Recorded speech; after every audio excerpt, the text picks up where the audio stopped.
Lucas stood at the foot of his parents' front porch, shifting his weight as he adjusted the strap of his duffel bag over his shoulder. The early evening air had cooled, carrying the faint scent of cut grass and the distant hum of a neighbor's lawnmower. His 6-year-old son, Caleb, bounced anxiously on the balls of his feet beside him, clutching a well-loved stuffed dinosaur with one arm while gripping his father's hand with the other. "You're going to have so much fun with Grandma and Grandpa," Lucas assured him, squeezing his small fingers gently. Caleb, with his messy dark hair and serious brown eyes, so much like his mother's, glanced up, uncertain. "Do they have mac and cheese?" the boy asked skeptically. Lucas chuckled. "I'll make sure they do." He raised his hand to knock, but before he could, the door creaked open, and his father, George, appeared, looking as if Lucas had already inconvenienced him before a single word was spoken. His gray eyebrows furrowed, and he scratched at the stubble on his chin. "Hey, Dad," Lucas greeted, stepping inside. "Thanks for doing this." Behind George, Linda hovered near the kitchen, arms folded over her chest. Her gaze flickered between Caleb and Lucas, hesitant but resigned. "You're sure this work trip is necessary?" she asked, the question carrying a thinly veiled edge. Lucas ignored the sting of frustration curling in his chest. "Yes, Mom. It is. It's an important meeting. I'll be gone for 5 days, and I just need you to watch Caleb until I get back." His mother sighed, rubbing her temples. "Lucas, you know we don't really do babysitting." Lucas resisted the urge to remind her that they were his parents, that he had been financially supporting them for years, that their comfortable home and their paid-off car were only possible because of the money he had sent them every month. Instead, he forced a smile. "I wouldn't ask if it weren't important." George grumbled something under his breath, but stepped aside to let them in. Caleb hesitated at the threshold before letting go of Lucas's hand, shuffling past his grandfather and into the house. Linda managed a thin, tight-lipped smile as she bent down. "Hi, sweetheart. You remember us, right?" Caleb nodded but didn't step forward. Instead, he clutched his dinosaur to his chest and looked up at Lucas, worry flashing across his small face. Lucas crouched beside him. "It's just for a few days, buddy. You'll be fine. Grandma and Grandpa are excited to have you." Caleb didn't look convinced, but he nodded anyway, trusting his father's words more than his instincts. Lucas exhaled and stood. He glanced between his parents, their expressions unreadable. They weren't thrilled, but they had agreed, and that was enough. "His bedtime is at 8, Lucas said, rattling off the details. "He likes a story before bed, and he's a little picky with food, so just—" George held up a hand. "We've raised kids before, Lucas." Lucas bit back a sigh. "Right, of course." He kneeled once more to hug Caleb, pressing a kiss to the boy's temple. "Be good, okay? I'll call you every day." Caleb nodded, his small fingers tightening in the fabric of Lucas's jacket before finally letting go. Lucas stood, grabbed his duffel bag, and turned toward the door.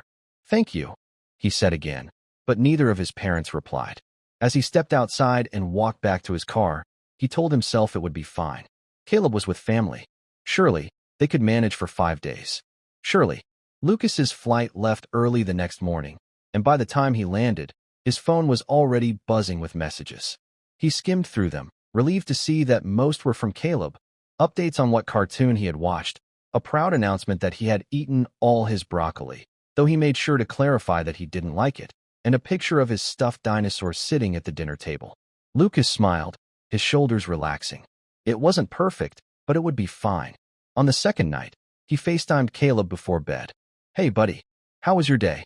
Caleb wrinkled his nose. "Grandpa snored through my cartoons." Lucas chuckled. "Yeah, Grandpa does that. And Grandma made me eat so many vegetables. She's just making sure you're healthy." Caleb frowned, but didn't argue. "I miss you." Lucas's chest tightened. "I miss you too, bud. Just a few more days, okay?" Caleb nodded sleepily, his head resting against his pillow. "Okay." Lucas stayed on the call until his son's eyes drooped shut, his small breaths evening out. When he hung up, he exhaled, exhaustion settling in. It was only a few days. Everything was fine. By the third night, the calls felt different. Caleb's usual excitement was dimmed, his responses quieter. Lucas frowned. "What's wrong, buddy?" Caleb hesitated, playing with the edge of his blanket. "Grandma and Grandpa don't really talk to me." Lucas's stomach tightened. "What do you mean?" "They don't play with me. And Grandma sighs a lot. And Grandpa sleeps a lot. Lucas forced a reassuring smile. They're just a little tired, that's all. Caleb didn't look convinced. That night, Lucas called Linda. She answered on the second ring, her voice flat. Lucas. Hey, Mom. I just wanted to check in. Caleb sounded a little. We're tired of babysitting. Lucas froze. What? He's your kid, Lucas. Not ours. We raised our children. We're not doing it again. Lucas blinked, struggling to process the coldness in her voice. Mom, I asked for 5 days. We didn't want to do this in the first place, she cut in. And, frankly, we're done. We took him to Olivia's. Lucas's blood ran cold. You what? She's his aunt. She can handle him. Lucas pulled the phone away from his ear, staring at it as if it might clarify some misunderstanding. But there was no misunderstanding. His parents had dumped his son at his sister's house, without even asking. His pulse pounded as he brought the phone back to his ear. You had no right to do that, he ground out. Linda sighed, as if he was the unreasonable one. You'll figure it out. He's your problem, not ours. And then, she hung up. Lucas stared at his screen, his mother's name disappearing from the call log. His hands clenched into fists. All these years, he had given them everything. Paid their rent, covered their bills, made sure they never struggled. And now, when he needed them just this once, he grabbed his jacket, yanking it on as he dialed Olivia's number. She answered immediately. I've got him. He's okay. Lucas closed his eyes, relief and fury warring in his chest. This was it. This was the moment everything changed. Lucas had barely slept. The hotel room felt colder than usual, the white glow of his phone screen illuminating the ceiling as he stared up, his mind refusing to quiet. He kept replaying the call with his mother over and over, his jaw tightening each time. We're tired of babysitting. He's your kid, not ours. His fingers curled around the edge of the blanket, gripping it like an anchor. He had trusted them. Maybe not enthusiastically, maybe not without reservation, but he had believed, really believed, that for 5 days, they could manage to be grandparents. Instead, they had thrown Caleb aside like an unwanted chore.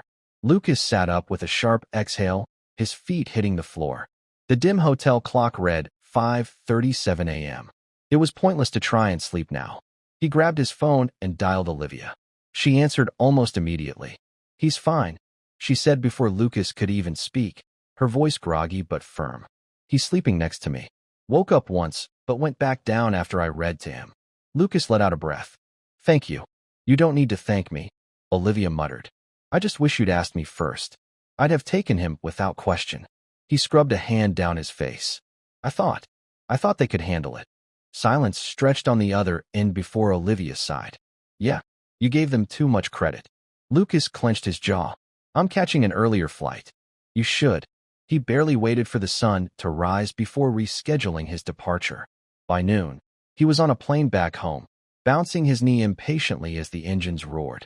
5 days away had turned into 3, and it was still 2 days too long. By the time he pulled up to Olivia's house, his heart was hammering. He took the steps to her front door 2 at a time and knocked urgently. The door swung open within seconds.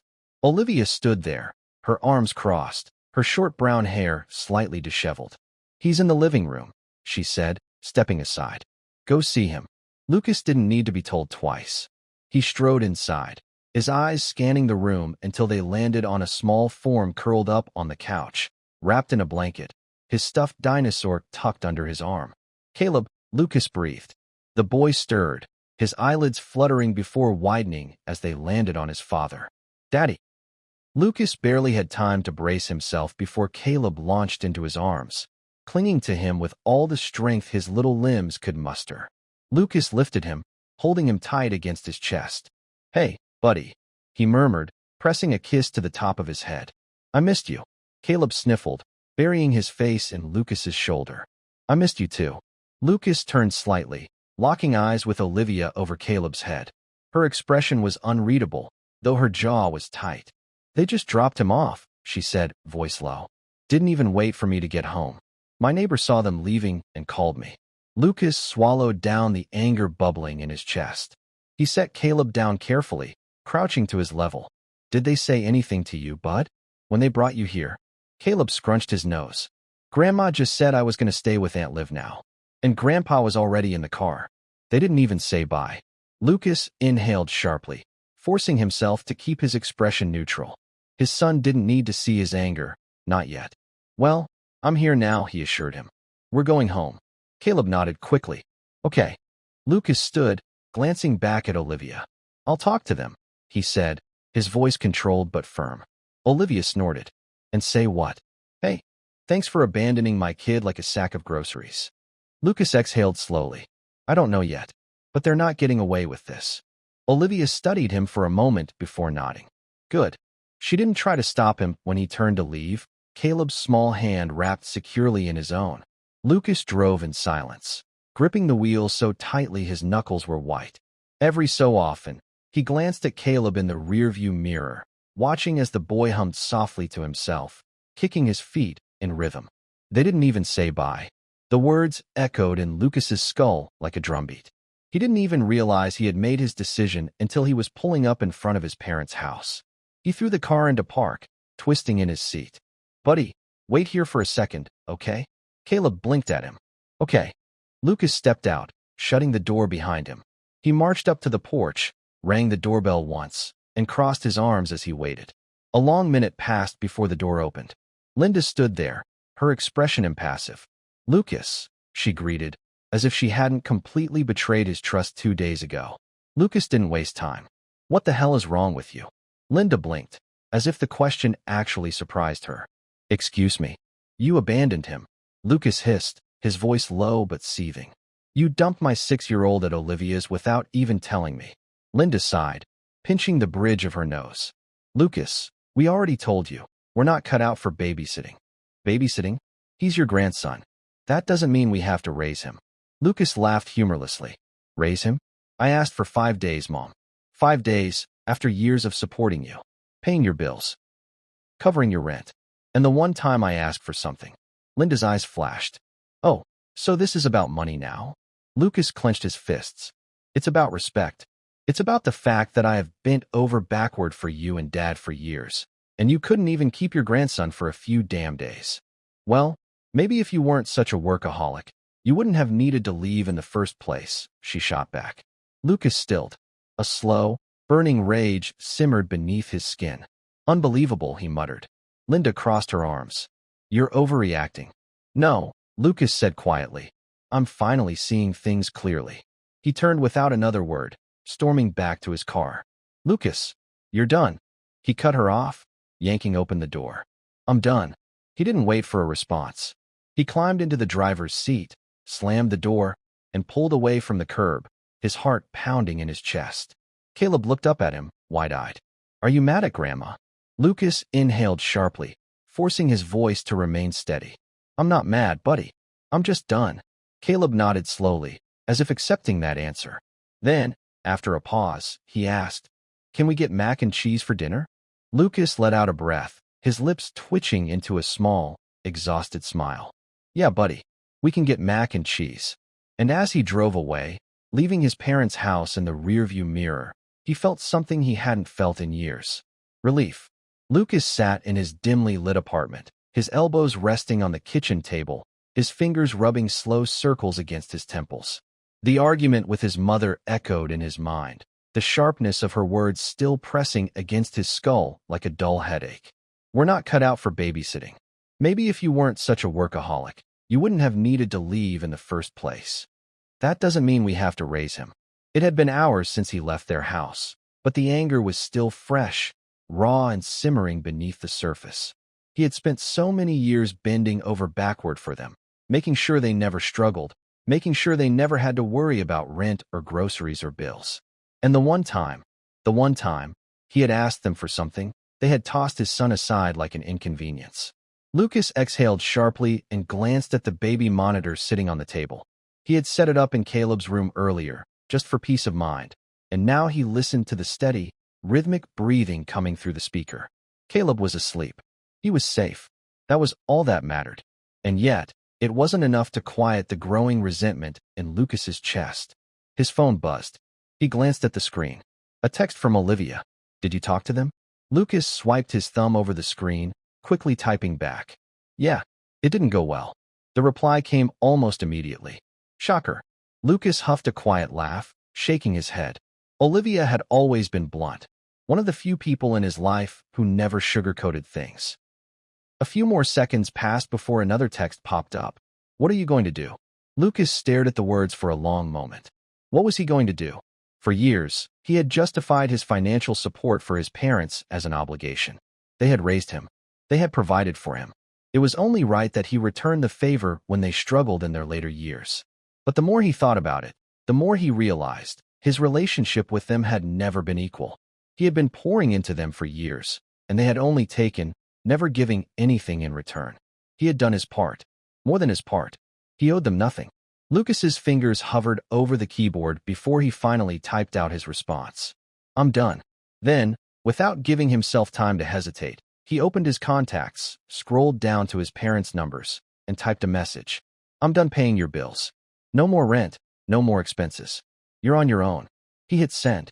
The response came almost instantly. His phone vibrated once, twice, then again and again, the screen lighting up with a flood of messages. First his mother. Lucas, what are you talking about? Then his father. Son, this isn't funny. Call me. Then his mother again. You can't just cut us off like this. We're your parents. Lucas ignored them. He turned the phone over, face down on the table, and leaned back in his chair, exhaling slowly. Another buzz. Then another. His phone was still vibrating. With a sigh, he picked it up again and scrolled through the texts. Each one was more desperate than the last. Lucas, please, we need to talk. You can't just abandon your family. After everything we've done for you, we're struggling, and you're just leaving us to rot? You're being completely unreasonable. Lucas scoffed. Unreasonable. Unreasonable. He had spent years covering their bills, years making sure they had a roof over their heads and food on their table. And he was the unreasonable one? His fingers tightened around the phone. He had given them more than they ever gave him. Another text came through. This time, it was different. We didn't mean to hurt you, son. We just thought you understood. We're too old to take care of a child. It's too much for us. But we're still family. We can fix this. Please don't do anything rash. Lucas stared at the message, his throat tightening. A few years ago, maybe this would have worked. Maybe he would have relented, convinced himself that they were just old and tired, that they didn't mean to be selfish, that he should keep helping them because family was family. But he wasn't that person anymore. He tapped the screen, opening a new message. You only care now because the money's gone. If you actually cared, you wouldn't have abandoned my son. This conversation is over. He hit send, then turned the phone off completely. The silence that followed was almost deafening.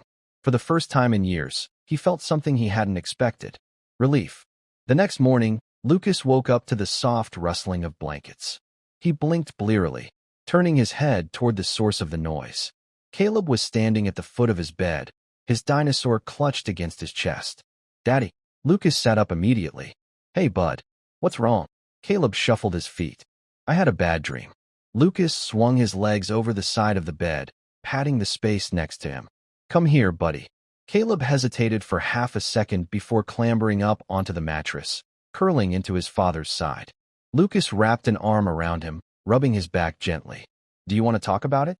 Caleb hesitated. I dreamed you left, too. Lucas's chest tightened. He pulled Caleb closer. That's never going to happen, bud. Caleb let out a small sigh, his fingers playing with the fabric of Lucas's shirt. Okay. They sat in silence for a long moment, the weight of the conversation hanging between them. Then, softly, Caleb asked, Do I have to see Grandma and Grandpa again? Lucas's breath caught in his throat. He looked down at his son, his small face turned up with quiet uncertainty. No, Lucas said firmly. You don't have to see anyone who makes you feel unwanted. Caleb nodded slowly. Okay.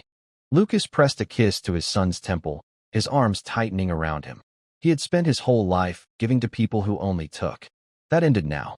From now on, the only person he was focused on giving to was the little boy in his arms. And for the first time in years, that felt like enough. Lucas had expected backlash. He had anticipated the frantic texts, the angry voicemails, the guilt-laced pleas. He had braced himself for all of it the moment he hit send on that final message. But he hadn't expected this. He sat in his car, gripping the steering wheel as he stared at Olivia's front door. His phone sat on the passenger seat, screen still glowing with the last text from his sister. Mom and Dad are here. With boxes. His pulse thudded against his temples. They couldn't be serious. A sharp knock on his window startled him. Olivia stood outside, arms crossed, her expression a mix of exasperation and restrained fury. Lucas rolled down the window. "They're inside," she said flatly.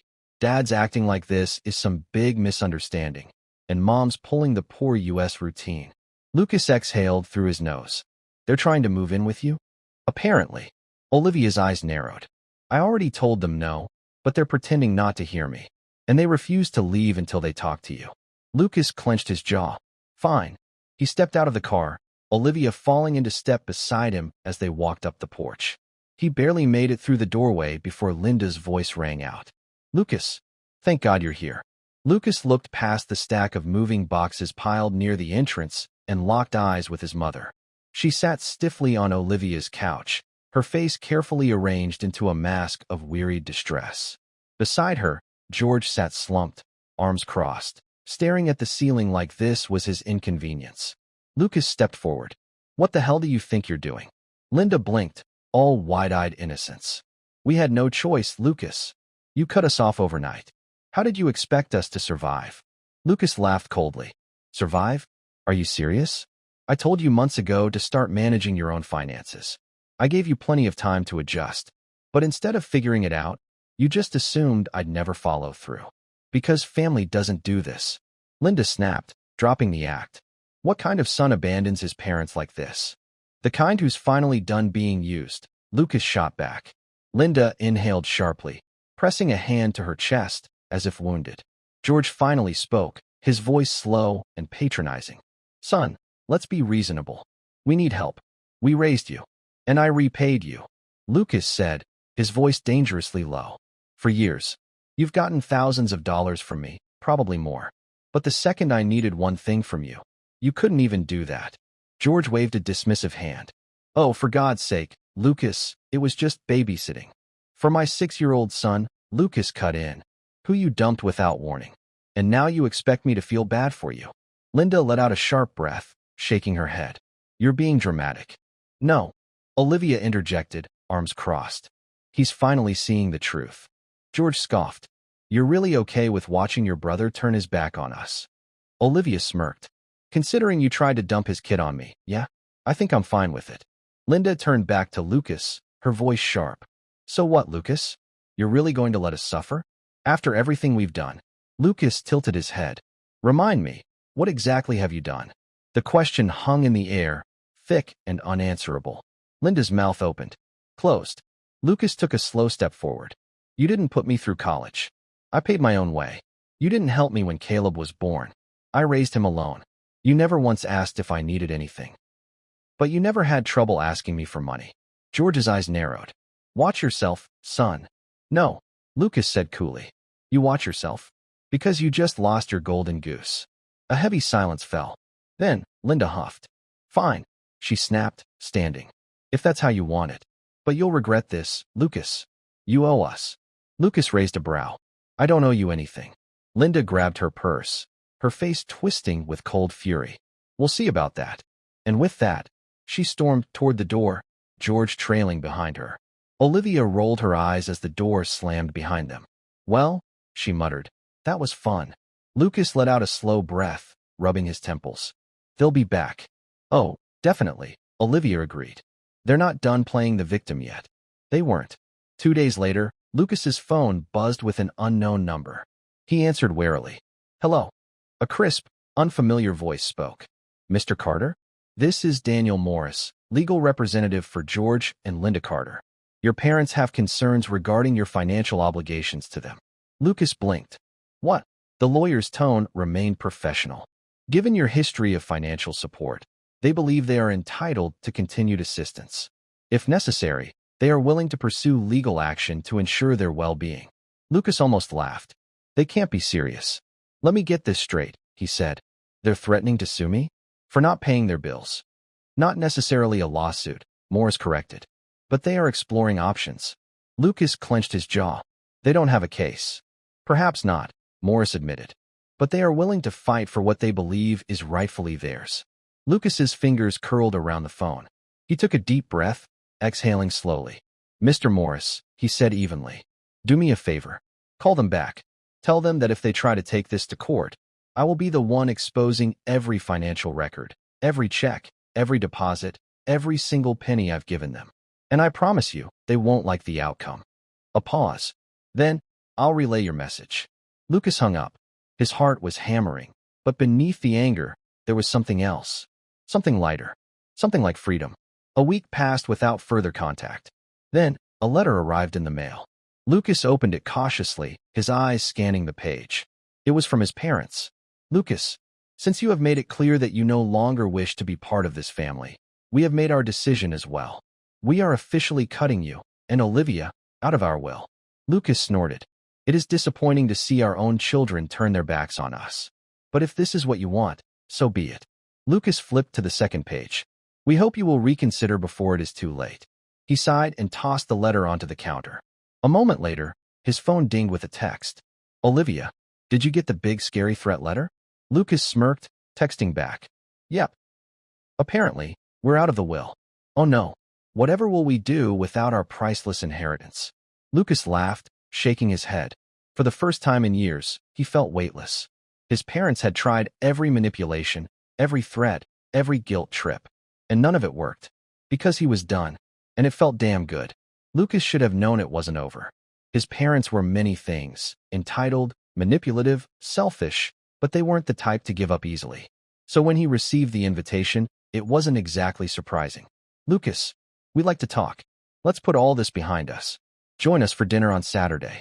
Let's fix this as a family." He read the message twice, then a third time, waiting for some hidden hostility to jump out at him. But it wasn't angry or demanding. It was calm, almost warm. A part of him wanted to ignore it. He knew better than to believe they had suddenly seen the light, that they had woken up one morning and decided to change. But there was something about the phrasing, "Let's fix this as a family," that dug under his skin. For years, that was all he had wanted. A real family. A mother and father who loved him without conditions, who didn't see him as a paycheck, who cared about his son not as an obligation, but because Caleb mattered. He wasn't naive enough to believe they had changed, but part of him wanted to hear them out, just to see. Saturday arrived, and Lucas found himself pulling into the driveway of his parents' house. He wasn't alone. Olivia had insisted on coming, though her exact words had been, "There is no way in hell I'm letting you go alone. It's a trap." Lucas wasn't sure if trap was the right word, but he appreciated her presence all the same. They walked up the porch steps together, Olivia ringing the doorbell before Lucas had the chance. The door opened within seconds, revealing Linda, dressed neatly in a soft blue sweater, her expression carefully neutral. "Lucas." "Olivia." She nodded, stepping aside. "Come in." Lucas exchanged a glance with Olivia before stepping inside. The house was exactly as he remembered, comfortably lived in but pristine, as if Linda had spent the entire day preparing for their visit. The dining table was set with polished silverware, a roast sitting in the center, steam rising from a bowl of mashed potatoes beside it. It was too much effort, too staged. George appeared from the kitchen, a glass of wine in hand. "Glad you could make it," he said, smiling a little too broadly. Lucas kept his expression unreadable as he pulled out a chair, settling in. Olivia sat beside him, arms crossed, eyes scanning the room like she was waiting for the real dinner to begin. Linda sat opposite them, smoothing her napkin on her lap. "We just want to talk," she said softly. Lucas nodded slowly. "Then talk." For a few moments, there was only the sound of silverware clinking against plates. Then George cleared his throat. "We've been thinking," he started, "about everything that's happened." Lucas set his fork down, waiting, and George sighed. "Maybe we overreacted. We were hurt when you cut us off, and I suppose we could have handled things differently." Lucas raised an eyebrow. "Could have." Linda shot her husband a warning glance before turning to Lucas. "What your father means is, we shouldn't have pushed you away. We realize now that family is more important than any of this nonsense." Lucas exhaled slowly, studying them both. There it was. The shift. They weren't apologizing. They were performing. He wasn't sure what he had expected, but deep down, he knew it wasn't this. Not a real apology. Not true remorse. Just another ploy to get him back in line. "That's interesting," he said finally, leaning back in his chair. "Because I don't recall hearing the words, 'We're sorry.'" Linda's smile tightened. "We are sorry, Lucas. We regret everything that happened. You regret the consequences, Olivia muttered. George's jaw tensed. There's no need to be hostile, Olivia. Oh, please, Olivia scoffed. You want to fix things? Say it. Admit that you abandoned Caleb because you didn't want to be inconvenienced. Linda's eyes darkened. That's not fair, isn't it? Olivia challenged. You had one job. One. And instead of owning up to the fact that you couldn't be bothered, you dumped him and then turned around and tried to sue Lucas for money. George sighed, rubbing his temples. Olivia, we're trying to move forward. Olivia barked a laugh. No, you're trying to patch things up because your income stream dried up. The room went silent. George set his wine glass down a little too hard. That's not true, he said flatly. Lucas tilted his head. Isn't it? His father's mouth pressed into a thin line. Linda exhaled sharply, her shoulders stiffening. Look, Lucas, we do care about you. And Caleb. Lucas waited. Then it came. But we also hoped we could talk about helping each other. Financially. There it was. The real reason they had invited him. Lucas let out a slow, humorless laugh. Of course, he murmured, shaking his head. Of course. Linda frowned. Lucas. No.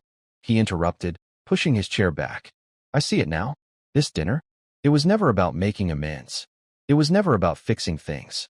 It was just another way to manipulate me into giving you what you want. Linda's expression tightened. That's not fair. Not fair. Lucas snapped. You threw my son away. And now you want money. Linda's mouth opened, then closed. George sighed, shaking his head. We thought you'd be reasonable. Translation, Olivia cut in. We thought you'd fold. Lucas stood. We're done here. Linda looked up at him, her face unreadable. So that's it. That's it, Lucas confirmed. Linda inhaled slowly. You're making a mistake. Lucas met her gaze. No. The mistake was thinking you'd ever change. Linda pressed her lips together. Then, quietly, she said, You'll regret this, Lucas. Lucas exhaled through his nose, shaking his head. No, he said softly. I won't. He turned to Olivia. Let's go. Without another word, they walked out the door. As they stepped into the night, Olivia let out a long sigh. That was worse than I expected, she muttered. Lucas snorted. That was exactly what I expected. They reached the car, but before he could unlock it, Olivia nudged his arm. You okay? She asked. Lucas thought about it for a moment, and then he realized he was. For years, his parents had held him hostage with guilt. For years, they had taken and taken and taken, and now, they had nothing left to take. He exhaled, glancing at Olivia. Yeah, he said, his voice lighter than it had been in years. I think I am. And as they drove away, leaving his parents and their fake apologies behind, Lucas felt something he had never felt before. Free. Lucas hadn't expected things to change overnight. He knew the weight of his parents' manipulation wouldn't disappear just because he had walked away. Years of guilt, of obligation, of shouldering responsibilities that were never his to bear. It wasn't something he could shed like an old coat. But as the days passed, he realized something strange. He felt lighter. The moment he had driven away from that dinner, something had shifted inside him. It wasn't just about cutting them off. It was about finally choosing himself. Choosing Caleb. Choosing his own life instead of theirs. And for the first time in years, he felt like he could breathe. It started with small things. The first morning after the dinner, Lucas woke up without the familiar, crushing weight in his chest. There were no texts waiting for him, no angry voicemails, no passive-aggressive messages designed to make him feel like a terrible son. His phone was silent. He got out of bed and stretched, rolling his shoulders. The quiet felt foreign, but it wasn't bad. It was peaceful. By the time he walked into the kitchen, Caleb was already at the table, kicking his legs as he colored in a dinosaur book. His stuffed Dino sat next to him, keeping watch. Morning, buddy, Lucas said, ruffling his son's hair as he moved toward the coffee maker. Caleb looked up with a sleepy smile. Morning, Daddy. Lucas leaned against the counter, watching him for a moment. The last few weeks had been a whirlwind, his parents dropping Caleb without warning, the realization that they had never really cared, the legal threats. But somehow, Caleb had come out of it unfazed. Because Lucas had made sure of that. He had shielded his son from the worst of it. And now, looking at him, calm, happy, secure, he knew he had done the right thing. Hey, bud, Lucas said suddenly. Caleb looked up. How about we go out for breakfast today? Caleb's eyes lit up. Pancakes. Lucas chuckled.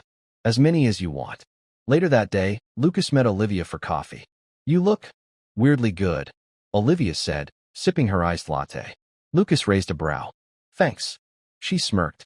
I mean, considering everything, you should be more stressed. Angry. Something. Lucas shrugged, leaning back in his chair. I was. But now? I don't know. I feel free. Olivia studied him, her smirk fading into something softer. Good, she said. You deserve that. Lucas nodded slowly. Yeah, I think I do. His career had always been steady, but now, without the added weight of his parents' financial demands, he was finally able to focus on his goals. He stopped staying late just to drown out the stress. He stopped picking up extra projects just to make sure he had enough to send to his parents. For the first time in years, he worked because he wanted to. And the result? He was thriving. His boss took notice. More opportunities came in. And suddenly, he wasn't just making ends meet. He was building something. Something real. Something his. But the best part of it all? Caleb. With his parents out of the picture, Lucas was more present. More involved. More himself. They had game nights. Movie nights. Saturdays at the park. Lazy Sundays with pancakes and cartoons. Caleb flourished under the stability, his little world safe and whole. One evening, as Lucas was tucking him into bed, Caleb reached out and grabbed his hand. Daddy. Lucas smiled, smoothing his hair back. Yeah, buddy. Caleb hesitated. Are Grandma and Grandpa mad at us? Lucas exhaled slowly. He had known this question would come eventually. They're not mad at you, he said carefully. They're just not very good at being family. Caleb frowned. Family is supposed to be nice. Yeah, Lucas said softly. It is. Caleb thought about that for a moment, then nodded as if deciding it wasn't worth worrying about. Okay, he said simply, rolling onto his side. Good night, Daddy. Lucas pressed a kiss to his forehead. Good night, bud. And as he turned off the light and closed the door, he felt it again. Freedom. A week later, another letter arrived. Lucas sighed as he picked it up, already knowing who it was from. He debated tossing it straight into the trash, but curiosity got the better of him. He tore it open, skimming the contents. Lucas, it's been weeks since we last spoke. We don't know why you're being so stubborn. We are your parents. We took care of you. We raised you. The least you could do is help us when we need it. Lucas scoffed. We're willing to forgive you for everything you said. We can put this behind us. But you need to be reasonable. At the bottom, a final note. If you don't respond, we'll assume you've chosen to cut us out of your life permanently. Lucas didn't even hesitate. He grabbed a pen, flipped the letter over, and wrote in bold, decisive letters. Sounds good to me. Then he folded it up, stuffed it back in the envelope, and threw it in the trash. He was done. For real, this time. The next day, Olivia called him. You actually wrote that? She laughed. Yep, Lucas said, grinning. I love that for you. Lucas chuckled. Yeah, me too. And for the first time in years, he really meant it. Lucas hadn't realized how much space his parents had occupied in his life until they were gone. Not physically gone. They still existed, somewhere, undoubtedly fuming over his lack of response. But their presence had been cut off. Their calls, their guilt, their demands, it was all gone.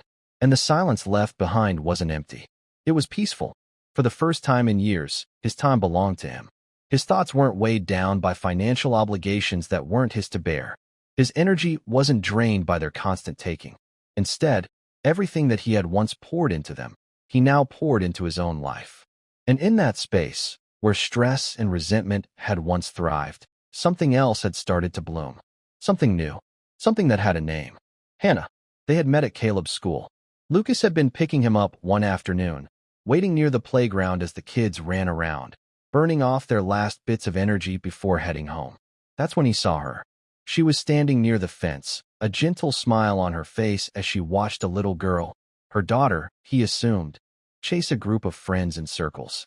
Her auburn hair was pulled into a loose ponytail, wisps falling around her face, and when she turned, catching Lucas's gaze, she smiled. A real smile. Warm. Open. The kind that invited conversation. And so, for the first time in a long time, Lucas let himself go there. Which one's yours? He asked, stepping beside her. She pointed to the little girl with bouncing curls and an infectious laugh. That's Maddie. Yours. Lucas nodded toward Caleb, who was currently climbing the monkey bars like he had something to prove. Caleb, the daredevil. Hannah laughed. Maddie's the same way. No sense of self-preservation whatsoever. Sounds about right. They stood there for a moment, watching their kids, before Hannah glanced at him. I don't think I've seen you here before. Lucas shrugged. Work keeps me busy, but I'm trying to be around more. Hannah nodded, as if she understood something deeper in that statement. That's a good thing, she said. And somehow, in the days that followed, their conversations became a routine. She was there every afternoon, waiting for Maddie. And so was he, waiting for Caleb. What started as small talk turned into something more, little glimpses into each other's lives, casual jokes, easy laughter. And for the first time in years, Lucas found himself wanting to be around someone. Not out of obligation, not out of habit, but because she made things feel lighter. Like he had been carrying something heavy for too long, and suddenly, he didn't have to. One evening, Caleb sat at the kitchen table, stabbing his chicken nuggets with unnecessary force. Lucas, flipping through the mail, raised a brow. Rough day, buddy. Caleb huffed. Maddie said she's faster than me, but I'm faster than her. Lucas bit back a smile. Well, buddy, I hate to break it to you, but girls can be really fast. Caleb grumbled, but shoved a nugget into his mouth in defeat. Then, casually, he asked, Is Maddie's mom your friend? Lucas paused. Hannah. Caleb nodded, looking up at him with wide, knowing eyes. Yeah, you talk to her a lot. Lucas smirked. I talk to a lot of people, bud. But not like that, Caleb argued. You laugh a lot when you talk to her. Lucas opened his mouth, then shut it. He wasn't about to be outmaneuvered by a 6-year-old. She's nice, Caleb added, munching thoughtfully. She lets Maddie have snacks in the car. You never let me have snacks in the car. Lucas narrowed his eyes. Because I like my car to be clean, buddy. Caleb shrugged, unimpressed by that excuse. Then, after a pause, he asked, Do you think she could be my new mom someday? Lucas nearly choked on air. Caleb, blissfully unaware, continued stabbing his nuggets. I mean, she's nice. And she likes you. And she already has a kid, so she knows how to mom. Lucas stared at him, mouth slightly open. Buddy, I like her, Caleb added, finally looking up. She's better than Grandma. Lucas exhaled, shaking his head. Anyone is better than Grandma, bud. Caleb nodded, as if that was obvious. Lucas rubbed the back of his neck, suddenly unsure what to say. He liked Hannah. A lot. But he hadn't even let himself think that far ahead. A new mom? But Caleb had. And for the first time in years, Lucas realized maybe he could too. Days turned into weeks, and before Lucas knew it, he and Hannah had built something real. It wasn't just casual conversations anymore. It was planned coffee runs. It was movie nights with the kids. It was the way her presence felt easy, like she wasn't another obligation or another weight to carry. She was just there. And Lucas wanted her to be. One night, after putting Caleb to bed, Lucas grabbed his phone. He hesitated for a moment before typing out a message. Hey, you up? A few seconds later, his phone buzzed. You're a dad. Of course you're awake. Lucas smirked. Fair point. Want to get coffee tomorrow? Absolutely. But if it's bad coffee, I'm revoking your dad privileges. Lucas chuckled. Deal. And just like that, things felt right. Not forced. Not heavy. Just right. A week later, they sat in a small coffee shop, Maddie and Caleb arguing over a pack of crayons. Hannah sipped her latte, glancing at Lucas. So, are you ever going to ask me out? Or are we just going to pretend this is about the kids? Lucas blinked, caught completely off guard. He laughed, shaking his head. Wow, you don't waste time, huh? Hannah smirked. I'm a single mom. I don't have time to waste. Lucas leaned back, studying her. All right, dinner. Just us. This weekend. Hannah grinned. Thought you'd never ask. And for the first time in years, Lucas felt something he had nearly forgotten. Hope. Not just for him, but for Caleb. For their future. For the family he was choosing to build. And maybe, just maybe, it was finally his turn to be happy. Lucas hadn't thought much about silence before. For years, it had been something to dread. Silence meant something was wrong. An argument waiting to happen, a debt looming over his head, the guilt pressing in. Silence was the cold space between his parents' demands, the warning before the next call, the next text, the next obligation he hadn't agreed to but still had to fulfill. But now, silence meant something else. It meant peace. It meant waking up in the morning and knowing he wasn't going to be blindsided by another manipulative plea. It meant going about his day without feeling like he was constantly waiting for the other shoe to drop. It meant freedom. And, most importantly, it meant he could finally choose who belonged in his life. 3 months had passed since he had last spoken to his parents. Not a single text. No calls. Not even another attempt at a guilt-ridden letter. At first, he had expected them to try something. Another stunt. Another round of emotional warfare to pull him back in, but nothing came.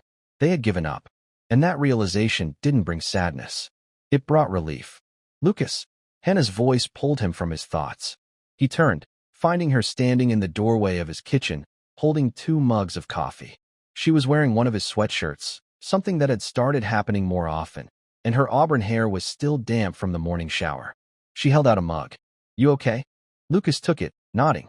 "Yeah. Just thinking." Hannah arched an eyebrow. "About?" Lucas exhaled, rolling his shoulders. "It's been 3 months." Hannah frowned slightly.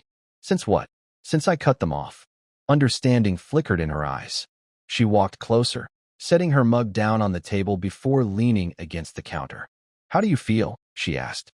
Lucas thought about it for a moment, then met her gaze. "Like I finally have my life back." Hannah's lips curved into a soft smile. "That's a good thing, Lucas." "Yeah," he admitted, taking a sip of his coffee. "It is." And it wasn't just about his parents. It was about everything. For the first time in years, his career felt like his. He wasn't overworking himself just to make sure someone else's rent was paid. He wasn't constantly checking his finances, trying to figure out how much he could afford to send them without sinking himself. He was finally stable. And Caleb? Caleb was thriving. The little boy who once carried uncertainty in his eyes was now confident and secure. He had adjusted to life without grandparents who barely acknowledged him, and instead of asking about them, he had filled his world with people who actually cared. Like Olivia, who had stepped up in ways she never should have had to, always making sure Caleb felt loved. Like Hannah, who had gone from being a casual acquaintance at school pickup to something more, something real. Lucas glanced at her now, sitting at his kitchen table, stealing bits of his toast like she had every right to, and felt something settle in his chest. Something warm. Something permanent. She caught him staring. "What?" Lucas shook his head. "Nothing." Hannah tilted her head, studying him. Then, slowly, a smile spread across her face. "You're happy," she said. Lucas blinked, and then he realized she was right. He was. That night, after dinner, Caleb climbed onto the couch, snuggling up beside Hannah as they watched a movie. Lucas sat on the other side, watching the scene unfold. Caleb had always been cautious about getting too close to people, especially adults. But with Hannah, he had never hesitated. She had become a part of his world in a way Lucas hadn't even seen happening. And now, watching them together, he felt it. The shift, the change, the family they had become. Later that evening, after Caleb had been tucked into bed, Lucas found himself standing beside Hannah on the balcony, the city lights glowing in the distance. She leaned against the railing, sipping her tea, her expression thoughtful. Lucas studied her for a moment before asking, "What are you thinking about?" Hannah exhaled softly. "How different things feel now." Lucas leaned beside her. "Different how?" She turned to him, her gaze steady. "You, Caleb, us." She shrugged. "It just fits." Lucas swallowed, his throat tightening. He had been thinking the same thing, but hearing her say it out loud made it real. Made it everything. Hannah glanced away, hesitating for a moment before speaking again. "Lucas, do you ever think about what's next?" Lucas stilled. "Next?" She met his gaze. "For us." His heartbeat quickened. He could have avoided the question. He could have shrugged it off, told her they didn't need to rush anything. But that wasn't what he wanted. Not anymore. Instead, he reached for her hand, threading their fingers together. "Yeah," he admitted. "I think about it all the time." Hannah's smile was soft, full of something unspoken. And just like that, Lucas knew. He had spent years chasing after a version of family that would never exist, trying to make something work that was never real to begin with. But this was real. This was his. And for the first time in his life, that was enough. Weeks passed. The silence from his parents remained unbroken. And Lucas realized something. He didn't miss them. Not even a little. Not once. He had spent so much time believing that family was something you had to hold on to, no matter how toxic, no matter how painful. But now, standing in the middle of his home, his real home, he finally understood. Family wasn't about blood. It was about choice. And he had chosen his. Caleb, curled up on the couch with Olivia, giggling as she made funny voices while reading his favorite book. Hannah, standing in the kitchen, making hot chocolate like she had always belonged there. The life they had built, the love they shared. This was the only family he needed. And he would never, never let anyone take it away from him again.